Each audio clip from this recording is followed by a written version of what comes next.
Hello student, welcome to অ্যামগণিত channel. আমি আজকে তোমাদের সামনে 2023-24 সালের ষষ্ঠ শ্রেণীর সায়েন্স কোশ্চেনটি নিয়ে আলোচনা করব। তোমাদের যদি ভিডিওগুলি ভালো লাগে অবশ্যই চ্যানেলটিকে সাবস্ক্রাইব করে পাশে থাকবে এবং লাইক এবং শেয়ার করবে এবং ভিডিওটি সম্পূর্ণটা দেখবে, কারণ আমি ভিডিওটির মধ্যে যে সমস্ত 1 মার্কসের কোশ্চেনগুলি আছে সেগুলির আনসার বলে দেবো। তোমরা এর মধ্যে থেকে আনসারগুলি পেয়ে যাবে। আর যেগুলি 2 মার্কস 3 মার্কসের কোশ্চেন 5 মার্কসের কোশ্চেনগুলি আছে সেগুলি তোমরা বই থেকে বের করার চেষ্টা করবে। আমি 1 মার্কসের কোশ্চেনগুলি বের করে বলে দেবো, তাই তোমরা ভিডিওটি সম্পূর্ণটি দেখবে, স্কিপ না করে। তো চলো শুরু করতে চাচ্ছি আজকের সায়েন্স কোশ্চেন 2023-24 সালে হাফ ইয়ারলি যে সায়েন্স কোশ্চেনটি হয়েছিল, টোটাল 80 মার্কসের কোশ্চেন হয়েছিল। এর মধ্যে প্রথমে ক বিভাগের মধ্যে একটি অনুচ্ছেদ দেওয়া হয়েছে। এই অনুচ্ছেদটি তোমরা নিজেরাই করতে পারো, কারণ এটার মধ্যে থেকে এই প্যাসেজের মধ্যে থেকেই কিছু কোশ্চেন করা হয়েছে। সেই কোশ্চেনের আনসারগুলি তোমরা এই প্যাসেজের মধ্যেই পেয়ে যাবে। এখানে বেঙ্গলি ভার্সন এবং ইংলিশ ভার্সন দুটি দেওয়া আছে। যারা ইংলিশ ভার্সনের পরীক্ষা দেবে তোমরা ইংলিশ ভার্সনটা দেখে নেবে, এবং যারা বেঙ্গলি ভার্সন দেখবে তোমরা বেঙ্গলি ভার্সনটা দেখে তোমরা আনসারগুলি করবে। এখানে বিদ্যাজ্যোতি স্কুলের স্টুডেন্টরাও তোমরাও কিন্তু একই কোশ্চেন ফলো করবে, কারণ তোমাদের ক্লাস 8 পর্যন্ত স্ট্যান্ডার্ড 3 থেকে বিদ্যাজ্যোতি এবং টিপিএসসি বোর্ড একই কোশ্চেন হয়।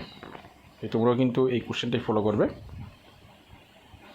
বিদ্যাজ্যোতি স্কুলের স্টুডেন্টরা ইংলিশ ভার্সনটা ফলো করবে এবং অন্যান্য স্টুডেন্টরা তোমরা বেঙ্গলি ভার্সনটি ফলো করবে। আমি প্রথম প্যাসেজটির কথা কিছু বলিনি, তোমরা নিজেরাই রেডি করবে। নেক্সট, গ্রুপ বি 35 মার্কসের কোশ্চেন। প্রথমেই দেওয়া আছে ভিটামিন ডি এর অভাবে অপুষ্টিজনিত কোন রোগটি হয়। এখানে ভিটামিন ডি এর অভাবে রিকেট রোগ হয়। Deficiency disease due to lack of vitamin D is rickets. Next, নিচের কোনটি গোলাকার বস্তু। Which of the following is round in shape. Round in shape হলো ফুটবল। Option C. 1 মিটার সমান 100 সেন্টিমিটার। তো fill in the blanks. Beriberi রোগ ড্যাশের অভাবে হয়। ভিটামিন বি এর অভাবে। The deficiency of dash causes in disease known as beriberi. Vitamin B. জলে দ্রবীভূত গ্যাস জলজ প্রাণী উদ্ভিদের বেঁচে থাকার জন্য খুবই গুরুত্বপূর্ণ। For survival of animals and plants that live in water dash gas oxygen gas. বাইসাইকেলের চাকার গতি ড্যাশ বাইসাইকেলের চাকার গতি হলো মিশ্র গতি। যে পরিপোষক আমাদের শক্তি যোগায় তাদের নাম। Name the nutrients which mainly give energy to our body. Carbohydrate and fat. স্নেহ পদার্থ এবং শর্করা। জলে মেশে না এমন একটি তরলের নাম petrol, kerosene. Name one liquid which does not mix with water. Vitamin C এর অভাবে কী রোগ হয়। What disease cause due to deficiency of vitamin C. Scurvy. তারপরে নিচের প্রশ্নগুলি যে কোনো 6টি প্রশ্ন আনতে দাও। 2 মার্কসের কোশ্চেন। প্রথমে অপুষ্টিজনিত রোগ। অপুষ্টিজনিত রোগ কি? What is deficiency disease. অপুষ্টিজনিত রোগ হলো আমাদের যে নিউট্রিয়েন্টসগুলি আছে সেই নিউট্রিয়েন্টসগুলি অর্থাৎ পরিপোষকগুলি আছে সেই পরিপোষকগুলি আমাদের শরীরে কোনোটা ঘাটতি হওয়ার পরে যে রোগ সৃষ্টি হয় তাদেরকে অপুষ্টিজনিত রোগ বলে। আমাদের শরীরে জলের কাজ কি তা লেখো। নেক্সট, আমাদের পদার্থের যে কোনো 4টি ধর্ম। 4 প্রপার্টিস অফ মেটেরিয়ালস। যেমন পদার্থের ভর আছে, পদার্থ কিছুটা জায়গা দখল করে থাকে। এই সমস্ত কোশ্চেন সমস্ত আনসার হবে। তারপরে লোহা, তামা এবং অ্যালুমিনিয়ামের সাদৃশ্যগুলি কী কী। তারপরে এক বিগত এবং এক পদক্ষেপ কেন দৈর্ঘ্যের প্রমাণ একক হিসেবে ব্যবহৃত হয় না। কারণ এগুলি বিভিন্ন ব্যক্তির ক্ষেত্রে বিভিন্ন রকম দৈর্ঘ্য হতে পারে, তাই এগুলি দৈর্ঘ্যের প্রমাণ একক হিসেবে ব্যবহৃত হয় না, কারণ বিভিন্ন জায়গার ক্ষেত্রে বিভিন্ন পরিমাপ দেখা যাবে। তারপরে পর্যাবৃত্ত গতির 2টি উদাহরণ। পর্যাবৃত্ত গতির উদাহরণ হলো পেন্ডুলামের গতি অর্থাৎ দোলনার গতি এবং ঘড়ির কাঁটার গতি। মেদবহুল কাকে বলে। মেদবহুল হোয়াট ইজ ওবেসিটি। তারপরে যে কোনো 3টি প্রশ্ন উত্তর 3টি কোশ্চেন 9 নম্বর। রাফেজ কাকে হলো এবং রাফেজের প্রধান কাজ। তারপরে পদার্থের শ্রেণীভুক্তকরণ কী, কারণ কি, কিসের উপর ভিত্তি করে পদার্থকে শ্রেণীভুক্তিকরণ করা হয়। Region of grouping material. What is the basis of sorting material. তারপরে একটি কোশ্চেন দেওয়া হয়েছে একজন লোকের উচ্চতা 1.65 মিটার, এই মানকে সেন্টিমিটারে প্রকাশ করা। তাহলে সেন্টিমিটার প্রকাশ করতে গেলে আমরা 100 দিয়ে ইন্টু করে দেবো 1.65 অর্থাৎ 165 সেন্টিমিটার হবে, এবং মিলিমিটারে প্রকাশ করতে গেলে 1000 দিয়ে ইন্টু করে দেবো, তাহলে 1650 মিলিমিটার হবে। বাইসাইকেলের চাকার গতি এবং বৈদ্যুতিক পাখার গতির মধ্যে সাদৃশ্য বৈসাদৃশ্য লিখতে বলা হয়েছে, এবং এসআই এককের দৈর্ঘ্যের একক। এসআই এককের দৈর্ঘ্য আমরা জানি মিটার। নেক্সট, আমাদের 5 মার্কসের একটি কোশ্চেন। আমাদের দেহে নানা রকম পরিপোষকের প্রয়োজন কেন এবং সুষম খাদ্য কাকে বলে।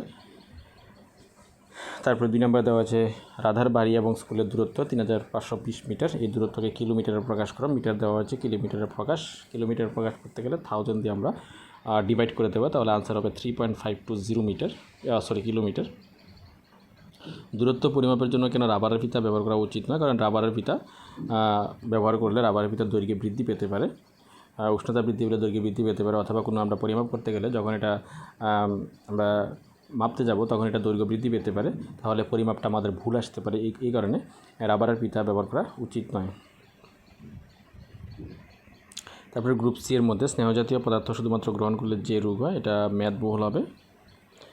Next obesity. ভারী দানা থেকে তুষ যে পদ্ধতিতে পৃথক করা হলো ঝাড়াই, অর্থাৎ উইনিয়ন। সত্য মিথ্যা, ট্রু ফলস। বাষ্পমোচন প্রক্রিয়ার মাধ্যমে পাতা থেকে অতিরিক্ত জল বাষ্পাকারে বেরিয়ে যায়, অর্থাৎ and leaves give out water vapour through the process of transpiration, এটা ট্রু হবে।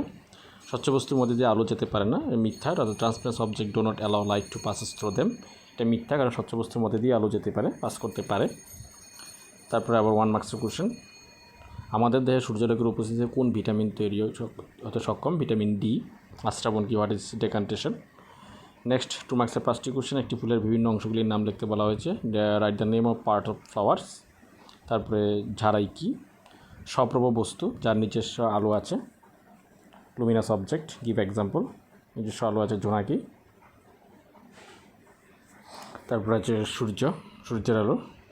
উদ্ভিদের কোন অংশে খাদ্য উৎপাদনের সাহায্য করে? পাতা। এবং উদ্ভিদের খাদ্য তৈরির প্রক্রিয়াটির নাম কি? সালোক সংশ্লেষ। ঘনীভবন কাকে বলে? কন্ডেনসেশন। এর বিপরীত প্রক্রিয়াটির নাম লেখো। কন্ডেনসেশনের বিপরীত প্রক্রিয়া হলো ইভাপোরেশন। প্রতিফলন কাকে বলে? এটা হচ্ছে রিফ্লেকশন। তারপরে যে কোনো 3টি প্রশ্নের আনসার বলা হয়েছে, 3টি। প্রথমে ABC 3টি ডায়াগ্রাম দেওয়া হয়েছে। উপরের 3টি চিত্র ABC লক্ষ্য করে এবং কোন ক্ষেত্রে মোমবাতিটি দৃশ্যমান হবে তার যথাযথ কারণ সহ ব্যাখ্যা করো। নেক্সট, বালি ও জলকে তাদের মিশ্রণ থেকে কীভাবে পৃথক করা যায়?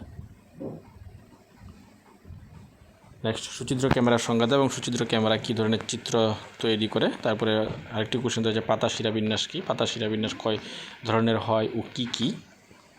তারপর 5 মার্কসের 2টি কোশ্চেন 13 নম্বরের মধ্যে যে কোনো 2টি কোশ্চেন আনসার করতে হবে। এখানে 3টি কোশ্চেন দেওয়া হয়েছে, যে কোনো 2টি কোশ্চেন আনসার করতে হবে।